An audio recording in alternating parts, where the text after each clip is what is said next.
நான் திண்டுக்கல்லேருந்து தூத்துக்குடி கிளம்பும்போதே தூத்துக்குடி மீனவன் தம்பியை பார்த்துட்டே வந்துடணும், கண்டிப்பாக பார்த்தே ஆகணும் அப்படின்னு நினச்சி தான் வந்தேன். என் தம்பி சொன்னால் நீலாம் அவங்கள பார்க்க முடியாது, அவங்களாம் இவன்ட்டுன்னு வெளியில் தான் இருப்பாங்க, அங்கே இருக்க மாட்டாங்க அப்படின்னா. அவர் இவங்க சொன்னாங்க வீடியோலலாம் வந்துட்டு 9 மணிக்கு தான் நான் போட்டு வரோம், நான் வருவேன் 9 மணிக்கு வருவேன்னு சொல்லியிருக்காங்கல்ல, நம்ம அந்த டைம் போவோம் அப்படின்னாங்க. 7 மணிக்கு போயிட்டு 2 மணி நேரமாக வெயிட் பண்ணிகிட்டே இருந்தோம், வருவாங்க கரெக்டாக 8:50க்கு டான்னு வந்துட்டாங்க.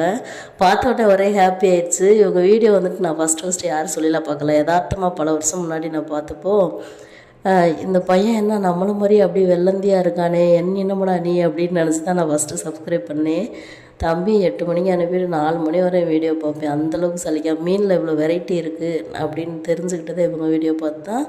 நான் மீன் வந்து நல்லா விரும்பி சாப்பிட ஆரம்பித்தது இவங்க வீடியோ பார்த்து தான், அவ்வளோ பிடிக்கும்.